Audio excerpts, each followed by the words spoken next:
नमस्कार, छत्तीसगढ़ डिबेट में आपका स्वागत है। कैबिनेट पर किचकिच।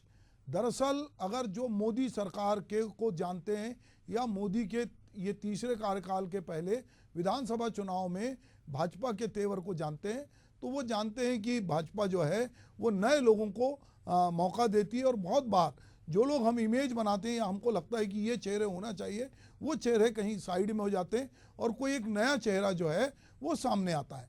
अब छत्तीसगढ़ राज्य बनने के बाद पिछले 4 लोकसभा चुनाव में हर बार एक केंद्रीय मंत्री यानी कुल 4 केंद्रीय राज्य मंत्री यहाँ मिले हैं। इसे राजनीतिक रूप से प्रदेश का पिछड़ापन कहें, सीटों का गणित या फिर अनदेखी की छत्तीसगढ़ बनने के बाद यहाँ से अब तक एक भी कैबिनेट मंत्री नहीं बनाया गया। हालांकि 1977 में जनता पार्टी की सरकार में अविभाजित मध्य प्रदेश में छत्तीसगढ़ क्षेत्र के 4 सांसदों को मंत्रिमंडल में जगह मिली। मोरारजी देसाई मंत्रिमंडल में बृजलाल वर्मा और पुरुषोत्तम लाल कौशिक कैबिनेट मंत्री रहे, जबकि लारंग सराय और नरहरि प्रसाद साय राज्य मंत्री थे। इस लोकसभा चुनाव में भाजपा के 11 में से 10 सीटें मिली थी। नरेंद्र मोदी की सरकार में तीसरी बार प्रधानमंत्री की शपथ ली और मोदी कैबिनेट में छत्तीसगढ़ के तोखन साहू को केंद्रीय राज्य मंत्री बनाया गया। एक चौंकाने वाला निर्णय था जिसमें बड़े नेताओं को दरकिनार किया गया। अब कांग्रेस इस पर सवाल उठा रही है और छत्तीसगढ़ की उपेक्षा करने का आरोप लगा रही है। कांग्रेस के आरोपों पर भाजपा ने पलटवार करते कहा है कि मनमोहन सरकार के पहले कार्यकाल में तो छत्तीसगढ़ से किसी को मंत्री नहीं बनाया गया था।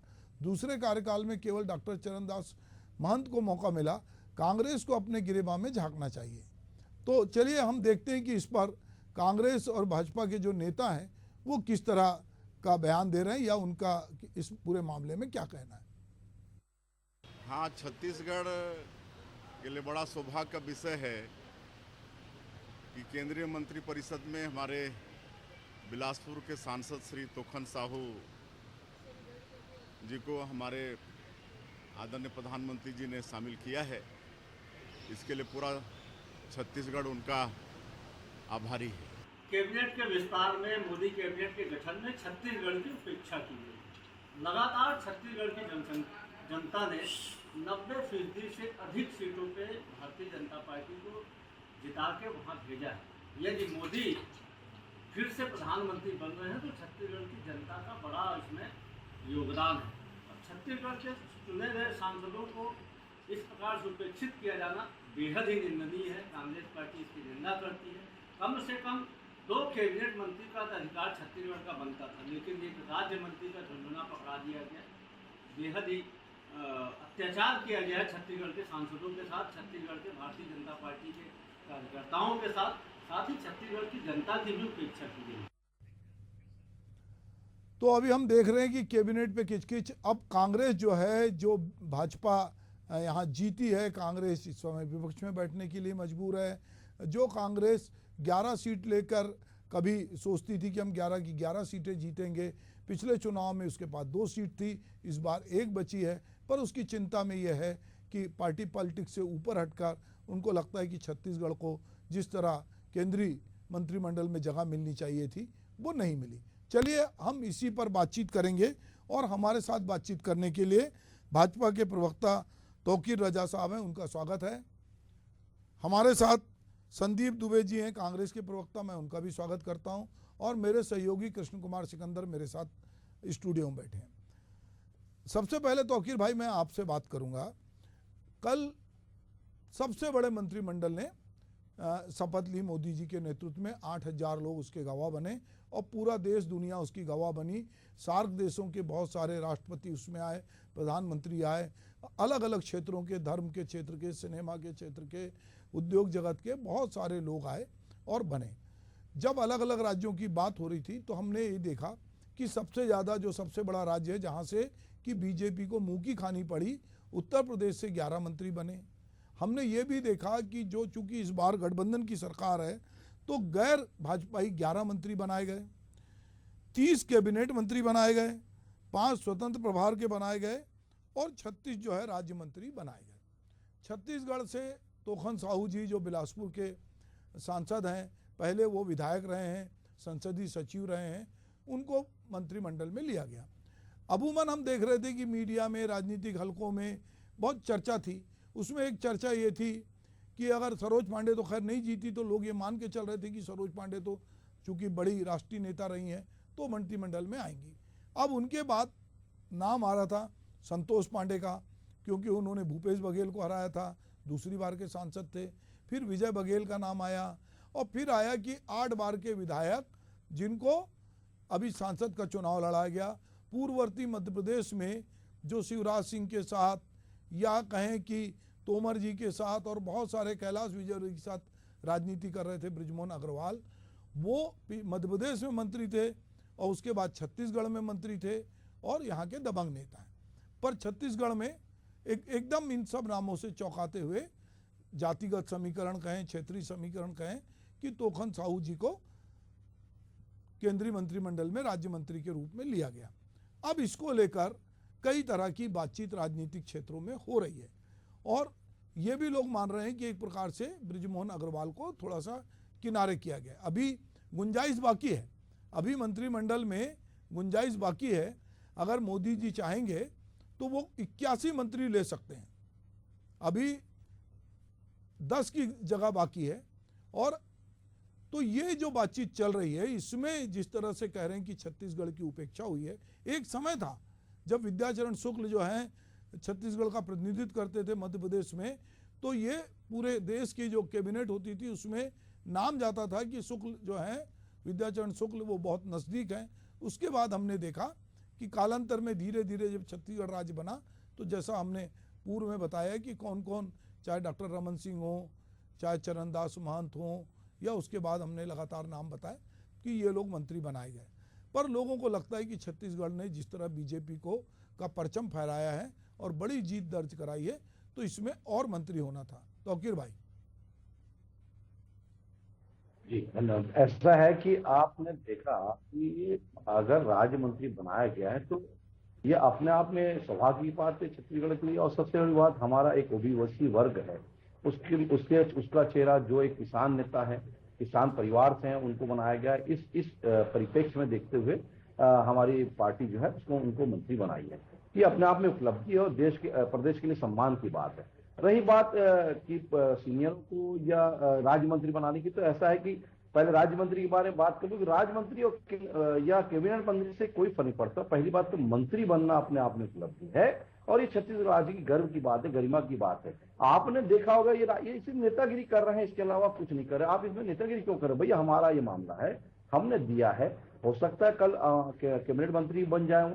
तो ये अपने आप में जो एक युवाओं को हम लोग जो पार्टी का एक नया निर्णय अभी आ रहा है कि सबको मौका मिलना चाहिए, तो उस परिप्रेक्ष्य में नए लोग को मौका मिलते हुए तोखनलाल साहू जी को दिया गया। तोखनलाल साहू जी के बारे में आप जान लीजिए, मैंने बताया जैसे किसान नेता तो हैं, किसान परिवार तो हैं, साथ ही बहुत ही सौम्य और सरल स्वभाव के हैं, मेरे अच्छा अभिन्न मित्र भी हैं। तो ये अगर पार्टी दे रही है तो आपको मानना चाहिए। आपने इसके पहले क्या किया, आपकी पार्टी ने क्या किया, ये आप सब जानते हैं, मैं उसमें नहीं जाना चाहूंगा।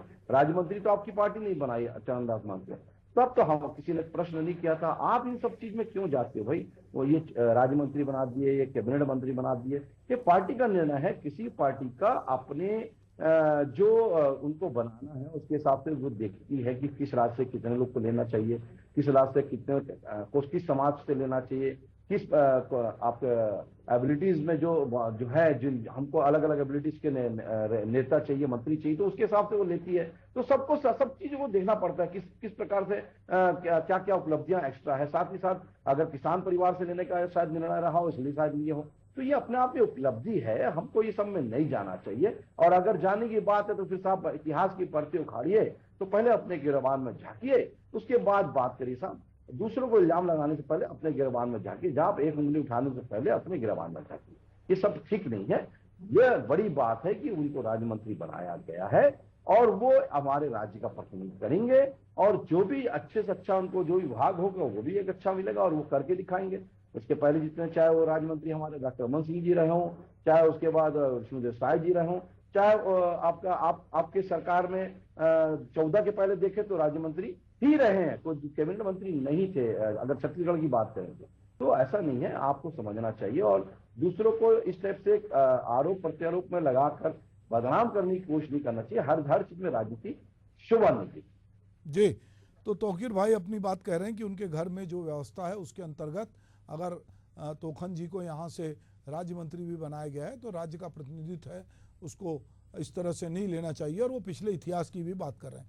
संदीप दुबे जी, मैं चाहूँगा कि आप, चूंकि ये पार्टी का अपना फैसला है और ये मोदी की सरकार जो है गठबंधन की सरकार है, एनडीए की सरकार है, जिसमें बाकी दलों को भी उनको इसमें स्थान देना पड़ा है, और ये आप ही लोग सब लोग आशंका भी जाहिर कर रहे हैं कि जो गठबंधन के लोग हैं वो बहुत सारे पद मांग रहे थे, पर हमने देखा कि कल जैसी आशंका थी वैसा तो नहीं हुआ, पर गठबंधन के लोगों को भी उसमें समाहित किया गया और 11 लोगों को उसमें जगह मिली। तो अभी छत्तीसगढ़ को लेकर आपको लग रहा है कि सब तोखन साहू को दिया और भी लोगों को देना चाहिए, तो आपके हिसाब से आप क्या उम्मीद करते हैं, और अगर एक से अधिक 2-3 लोग भी बनते हैं तो उससे राज्य में क्या कुछ होगा? संदीप जी। देखिए, आपने ही कई बातें जो है बोल डाली है, लेकिन आपको एक बात और मैं याद दिला दूं, हमारे छत्तीसगढ़ जब बना उसके बाद 6 मंत्री रहे। दिलीप सिंह जी दे रहे हैं, रमेश बैस और अमन सिंह एक पीरियड में साथ साथ रहे, मतलब 2 राज्य मंत्री भी रहे एक समय में। महन जी रहे, महन जी का जो पहला कार्यकाल था मनमोहन सिंह के यूपीए पहला का, उसमें 11 के 11 सीट इनके पास थी, तो वो छत्तीसगढ़ में कांग्रेस की सीट भी नहीं थी। विष्णुदेव साय बने, रेणुका सिंह बने। हमारा कंसर्न उससे नहीं है, हमारा कंसर्न ये है कि छत्तीसगढ़ भी विकास चाहता है और हम भी छत्तीसगढ़ के एक पार्ट हैं, कांग्रेस में है, विपक्ष में है। हमारा भी काम है कि कुछ मुद्दे को उठाना जिससे जो है छत्तीसगढ़ के भला हो सके।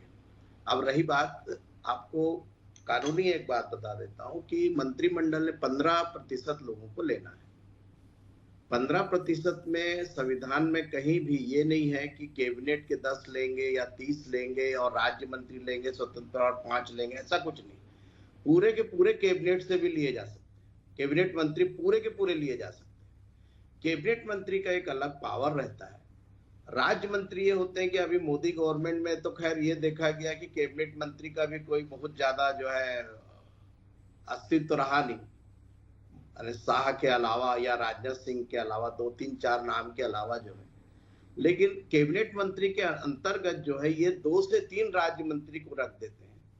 एक तो उसके पास अधिकार नहीं है कि कैबिनेट में बैठक में जा सके, अपनी बात बोल सके। उसका सिर्फ मतलब आप एक मान लीजिए संसदीय सचिव जैसे स्थिति है। संसदीय सचिव का कोई कानूनी वो नहीं है, संविधान में उसका कहीं प्रारूप नहीं है। राज्य मंत्री या कैबिनेट मंत्री का है, तो उस हिसाब से छत्तीसगढ़ का प्रतिनिधित्व नहीं हो पाएगा।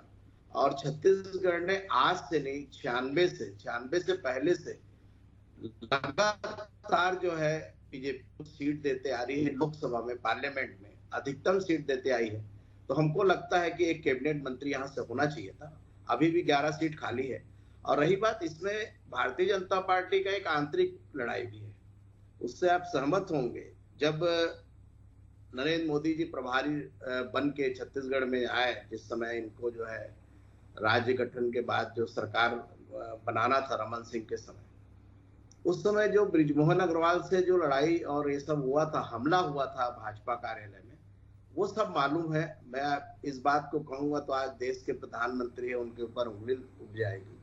उस आंतरिक लड़ाई का परिणाम है कि बृजमोहन अग्रवाल जीत गए, मंत्री बन गए। उसके बाद मिस्टेक को कैसे सुधारे, उनको चुनाव लड़ा दिया गया, भाजपा का वोट प्रतिशत बढ़ा लिया गया। अब उनको केंद्र में एक सांसद के रूप में बुलाकर कमजोर कर दिया गया। ये भारतीय जनता पार्टी की रणनीति रही है और उनको कमजोर करना और आखिरी में उनको उनकी राजनीति को समापन की दिशा पे भेज देना है।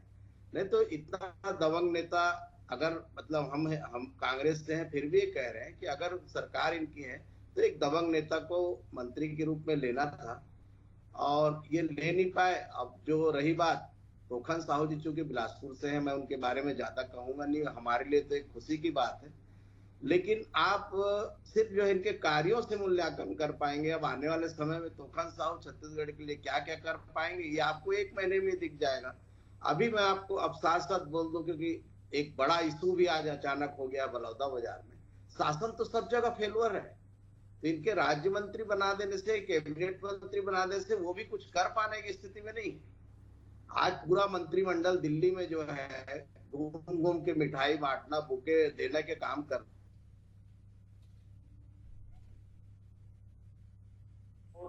कई दिनों से उनकी बात आपने सुना है, बलौदा बाजार में घटना हो गई इतना बड़ा।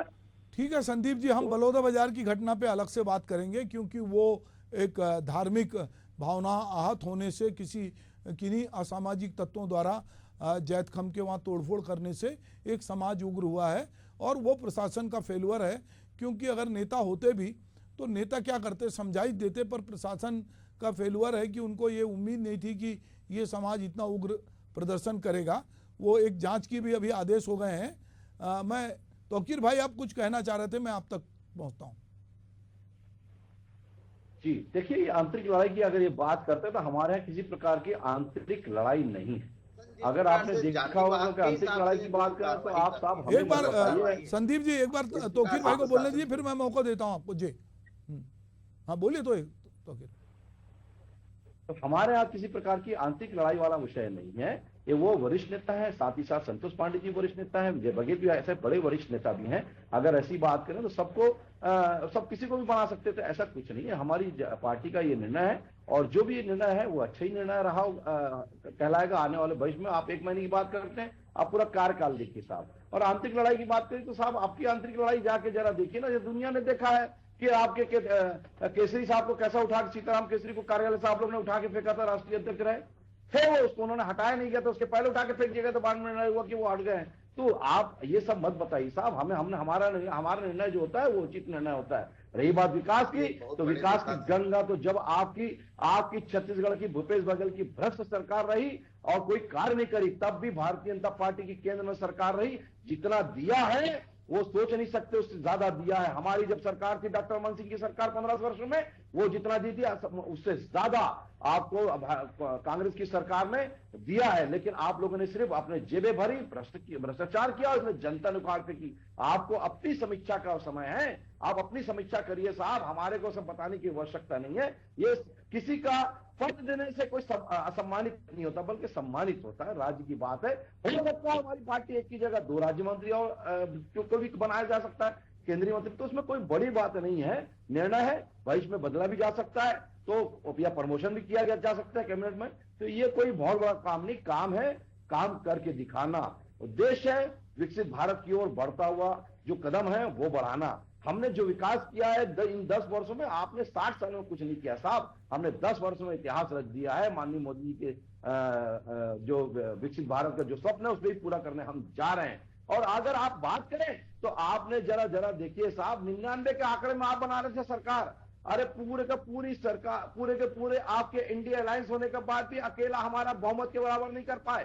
तो आपको अपनी स्थिति आकड़िए साहब, हम तो बहुमत के साथ खड़े हैं और बिल्कुल निर्णायक रूप से खड़े हैं। और हमने बताया था कि हम मोदी जी की सरकार बनाने जा रहे हैं, और बन गई। और अब तीसरी बार माननीय मोदी जी पुनः प्रधानमंत्री बने, ये देश के गर्व की बात है, पूरे विश्व में। चलिए तौकीर भाई, हम बात करते हैं, मेरे सहयोगी के सिकंदर जो हैं, मैं उनसे बात करूंगा कि ये जो मंत्रिमंडल में जिस तरह से तोखन साहू जी को लिया गया है और जिसको लेकर कांग्रेस की बयान आए हैं, और अभी जैसा कि संदीप जी कह रहे थे कि एक राज्य मंत्री जो है वो उस तरह से पावरफुल नहीं होता, किसी मंत्री के अधीन होता है। पर चूंकि डबल इंजन की सरकार है और जिन चेहरों की बात हो रही थी कि इनको लिया जाना चाहिए, तो इस पूरे, चूंकि आप खबरों पर नज़र रखें, इसको किस तरह से देखते हैं? अभी पिछले डिबेट में भी इस बात की हम लोगों ने चर्चा की थी, संभावित नामों की, और तो भी हमने कहा था कि मोदी हमेशा चौंकाने वाले निर्णय लेते हैं। और दूसरी बात मैंने ये कही थी कि कौन होगा मंत्रिमंडल में उसका तय होगा समीकरण से, कि कौन सा समीकरण सही बैठता है। अब छत्तीसगढ़ में साहू समाज की संख्या आदिवासी समाज से के बाद दूसरे नंबर की संख्या है। अब उस समीकरण के हिसाब से अगर देखा जाए तो मंत्रिमंडल में जो जगह मिली यहाँ विधानसभा में, उसके बाद वहाँ चर्चा थी कि किसे मौका दिया जाए। तोखन साहू निश्चित रूप से नया चेहरा है, और मुझे जहाँ तक याद है कि केवल पुराने में विद्याचरण शुक्ल 4 बार रहे और मोतीलाल वोरा 4 बार मंत्री रहे, लेकिन उसके बाद हमेशा कोई ना कोई नया मंत्री बना है। ये नहीं हुआ है कि उसी व्यक्ति को, और फिर मौका भी मिलना चाहिए, राजनीति है, लोगों को मौका मिलना चाहिए। जब तक मौका नहीं मिलेगा तो किसी की योग्यता कैसे पता चल सकती है। तो बीजेपी का ये अपना स्टैंड है, उन्होंने अगर मंत्री बनाया है तो हमें इस बात की प्रतीक्षा करनी चाहिए कि अगर जिसे मौका मिला है वो कितना है, एक बात। दूसरी बात ये है कि राज्य मंत्री के पास अधिकार नहीं होता, ये ऐसी बात नहीं है। सामान्य सांसद के पास भी इतना अधिकार होता है कि वो चाहेगा तो अपने क्षेत्र का विकास कर सकता है, जो केंद्रीय दायरा है उसके अंदर। वो राज्य सरकार अगर डबल इंजन की सरकार जैसा कि मोदी दावा करते रहे हैं उसको देखें तो केंद्र में और राज्य में दोनों जगह सरकार है, उसका फ़ायदा निश्चित रूप से यहाँ की प्रदेश की जनता को और प्रदेश के हितों को मिलेगा, जो पहले भी मिलता रहा है, अभी भी मिलेगा। अब बात यह है कि क्यों एक ही व्यक्ति बनाया गया, 2 व्यक्ति क्यों नहीं बनाया? तो मुझे जहाँ तक याद है कि वो जनता पार्टी के शासन में ही केवल 4 व्यक्ति छत्तीसगढ़ के कोटे से, मैंने उस समय अविभाजित मध्य प्रदेश का हिस्सा था, वो 4 लोग मंत्री बने थे। उसके बाद वाजपेयी की सरकार में 2 लोग मंत्री बने, वही चूँकि वाजपेयी ने वादा किया था छत्तीसगढ़ राज्य गठन का, और उस समय 8 सीटें जहाँ तक मुझे याद है कि मिली थी इस प्रदेश से, तो 2 मंत्री उस समय बनाए गए थे तोहफे के रूप में। लेकिन उसके बाद हमेशा है कि अब कांग्रेस का जो मनमोहन सिंह का पहला कार्यकाल था, उस कार्यकाल में तो एक भी मंत्री नहीं था छत्तीसगढ़ से, तो क्या छत्तीसगढ़ का विकास नहीं हुआ? तब भी विकास हुआ, सरकार किसी की रहे उससे कोई फर्क नहीं पड़ता है। दूसरी बात है कि उसके बाद दूसरे कार्यकाल में भी मनमोहन सिंह सरकार के 1 साल के बाद महंत जी को मौका मिला था, चरणदास महंत को 1 साल के बाद, तुरंत तो भी नहीं मौका मिला था। तो क्या छत्तीसगढ़ का विकास नहीं हुआ? छत्तीसगढ़ का विकास या प्रदेश का विकास वहाँ के सांसद भी कर सकते हैं और मंत्री भी कर सकते हैं। अधिकार सबको होता है, नीयत साफ होनी चाहिए, चाहे किसी भी दल की सरकार हो। ठीक है, तो हमारे सहयोगी सिकंदर जिस तरह से पूरा बता रहे थे, मैं संदीप दुबे जी के पास चलूँगा। संदीप जी, अभी आपने सिकंदर भाई जो कह रहे थे कि मनमोहन की सरकार में, जो कांग्रेस की सरकार थी, उसमें पहली बार तो मौका नहीं मिला, दूसरी बार 1 साल बाद डॉक्टर चरणदास महंत को मौका मिला। पर डेवलपमेंट अपनी जगह है, क्योंकि सांसद जाके लोकसभा में सवाल उठाता अपने क्षेत्र के लिए और अपने क्षेत्र की बात रखता है, अपनी कार्य योजना रखता है। राज्य सरकारें भी जो हैं वो अपने राज्य के लिए योजना बना के केंद्र के पास समय समय पे भेजती हैं। और अब चूंकि बीजेपी की ही सरकार है केंद्र में और राज्य में, तो काम में गति आएगी, ऐसा ये मानना है। आप एक लग रहा है आपको कि ये छत्तीसगढ़ के साथ अन्याय हो रहा है?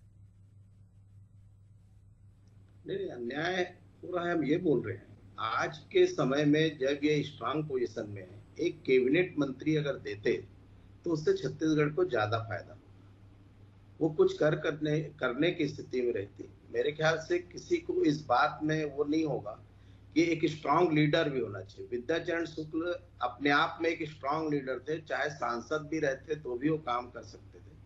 उसी प्रकार जो कैबिनेट का अधिकार, हम कैबिनेट के अधिकार के बारे में बोल रहे हैं, ये इनका अपना वो है कि किसको बनाना है, किसको नहीं बनाना है, छत्तीसगढ़ का विकास करना है नहीं करना है, ये तो अब जो पार्टी सरकार में है उसको तय करना है। और रही बात, लेकिन हम लोग इस हमेशा एक विपक्ष के रूप में इस मुद्दे को उठाते रहेंगे कि छत्तीसगढ़ के विकास जो है जनता पार्टी की सरकार एक सही दिशा और दशा में चले। और रही बात, अभी बहुत सारी बातें हो गई हैं, उस बातें में मैं अभी डिबेट में नहीं पढ़ना चाहता, नहीं तो फिर हम भी बोल देंगे कि महादेव का क्या हुआ जो आज भी चल रहा है। और भी 3 जो है मुस्लिमों से नदी में फेंकने का पुलिस अपना प्रयास कर रही है, जबकि सीधा हत्या हुआ, अभी गिरफ्तार नहीं हुए। जिस प्रकार से बलौदा बाजार में घटना आज हो गया, अभी आप रोज देखते जाइए बिलासपुर में जिस प्रकार की रोज घटनाएं हो रही है, आज का सिपाही तक हत्या कर दे रहा है बिलासपुर में, तो ये स्थिति है। तो खैर अब उस बारे में हम पढ़ना नहीं चाहते, अभी तो 6 महीने की सरकार है, आने वाले समय में पता चलेगा।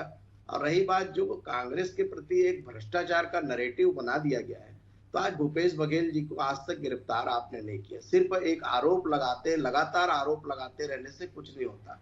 आपके समय जो है अभी चल रहा है और आप लोग कितने भ्रष्टाचार में डूबे हैं ये सबको मालूम है। अभी आपने जब 4 दिन चुनाव का रहा, एग्जिट पोल से लेके जो पोलिंग काउंटिंग के दिन के बीच में ही आपने शेयर बाजार में जो गड़बड़ी कर डाली, तो ये तो पूरा देश देख रहा है और ये देश ने इसी हिसाब से निर्णय दिया है। ठीक है कि हम सत्ता सरकार में नहीं आ पाए, लेकिन जिस प्रकार से सरकार चल रही है, चाहे 10 साल का सरकार हो, अगर मोदी की गारंटी थी 4 जून के बाद से मोदी गारंटी नाम की शब्द खत्म हो गई। अब जिन लोग उनके गारंटी के भरोसे आज बैठे हैं या वोट दे दिए, उनका क्या होगा? तो बहुत सारे अभी मुद्दे हैं। आपके साथ और डिबेट में बैठेंगे तो और भी कई मुद्दों पर चर्चा होगी। ठीक है संदीप भाई, मैं तौकीर भाई के पास चलूंगा। तौकीर जी, आप कुछ कहना चाहते थे, टाइम भी अब हो रहा है जी। तौकीर राजा जी, देखिए, अभी इन्होंने बात करी कि मोदी जी की गारंटी के रूप में, तो मोदी जी की गारंटी को मैं लगभग हमने 75 से 80% हमने बातें जो है वादा किया था वो पूरा कर दिया राज्य में। अगर इन्होंने बात किया कि भ्रष्टाचार की नैरेटिव की बात करें तो भ्रष्टाचार का नैरेटिव नहीं था साहब, जनता ने उखाड़ फेंका है, सिर्फ नैरेटिव नहीं था। और देखा है जनता ने कि कोई कार्य नहीं हुआ, और आज दिखता है भ्रष्टाचार अभी भी निकल रहे हैं। बड़े बड़े जो आपके समय के भ्रष्टाचार हुआ अभी भी निकल रहे हैं। तो आप ये मत सोचिए कि नैरेटिव बनाया गया है, वो साबित हो रहा है। और साबित हुआ इसी कारण से आपके अनवर ढेबर या सूर्य प्रकाश तिवारी जैसे अंदर अंदर है। बायस आप होके क्या बढ़ बात रहे कर रहे हैं। हैं साहब? जिस पहले प्रकार चेक से करिए। कार्रवाई कर रहे हैं, पूरा देश देख रहा है। आज जो है सौम्या प्रफुल्ल चौरसी जो आपकी पटेल सुपर को सीएम थी वो अब अंदर है। 180 करोड़ आपके का वैष्णव उसका जो जो है सीज वो हुआ अंदर है। था, तो आप किन बात की बात प्रॉपर्टी कर रहे उसको हैं? वापस कर दिया गया। आईएएस जो अंदर तो है, आपके किन बात पास की बात आने कर से रहे हैं? सारा साहब, चीज पहले भूल अपने जाएगा, बात यही में आप जाके चाहते हमारी हैं। बात अगर करें तो हमने रजा अगर बात जी, करें आप तो 3 शेयर बाजार की मुस्लिमों बात की कर रहे हैं बात आप। करिए, तो शेयर जिनके बाजार लिए की भी बात पुलिस पूरा अपना दिमाग लगा रही है कि वो नदी में कूद के मर गए, भारत के लोगों ने पैसा अभी तक गिरफ्तार नहीं हुए। और किस विधायक के लोग थे सब जानते हैं भारत प्रदेश में। उसके साथ खड़े हो जाते हैं। लेकिन क्योंकि आप लोगों ने एक जो नैरेटिव फैला के रखा है, जो उस प्रकार से शासन लचर व्यवस्था में चल रहा है, आप उनकी बात करिए। जो 3 लोग उत्तर प्रदेश से आके जिनके आप मॉब लिंचिंग में हत्या कर दिए गए, जिसके कारण आप महाराष्ट्र में मॉब लिंचिंग क्या हुई थी चलिए, बाजार में, मेरा उसके कहना है आप पूरे देश कि में मैं आप हुई है। दोनों से कहूंगा थोड़ा आप शांत रहें। चलिए आप कुछ बोलते नहीं है। चलिए, तौकीर भाई और संदीप जी, तौकीर भाई सुनिए, आपने कभी बोला? तौकीर भाई और संदीप जी, मैं ये चाहूँगा, दरअसल ठीक है कि हम आप दोनों छत्तीसगढ़ से प्यार करते हैं। आप लोग को लगता है कि भीतर ही भीतर तौकीर भाई को भी लगता होगा कि अगर एक से ज़्यादा मंत्री बनते, केंद्रीय मंत्री बनते तो छत्तीसगढ़ के लिए अच्छा होता। अगर बृजमोहन अग्रवाल मंत्री बनते तो 8 बार के विधायक हैं, उनकी केंद्र में भी पहचान है, उनको सारे नेता जानते हैं, वो अपने संपर्कों का इस्तेमाल करके छत्तीसगढ़ के लिए लोगों से मिलते जुलते, इसमें कोई बात नहीं है। पर ये केंद्रीय मंत्री या राज्य मंत्री बनाना, जो मंत्रिमंडल बना रहे हैं नरेंद्र मोदी, उनके अधिकार का क्षेत्र की बात है। और बहुत सारे राजनीतिक समीकरण को देखकर सोचकर आने वाले विधानसभा चुनाव, एनडीए गठबंधन, अलग अलग क्षेत्रों के नेतृत्व, ये बहुत सारी चीज़ों को देखकर मंत्रिमंडल का गठन किया गया होगा। पर ठीक है कि बिलासपुर से तोखन साहू जी को मौका मिला है, और जैसा कि मैंने पहले ही कहा था कि नरेंद्र मोदी की सरकार में किसी भी नए आदमी को, नए तरह का एक नैरेटिव सेट हो रहा है, तो किसी नए आदमी को भी यदि मंत्री बनाया जाता है तो ये छत्तीसगढ़ से एक प्रतिनिधित्व है। और हम देख रहे हैं कि कालांतर में पिछले, अगर हम पीछे भी जाते हैं तो इसी तरह का एक माहौल रहा है। बहरहाल आप लोग मेरे साथ इस डिबेट में जुड़े, आपका बहुत बहुत धन्यवाद। नमस्कार।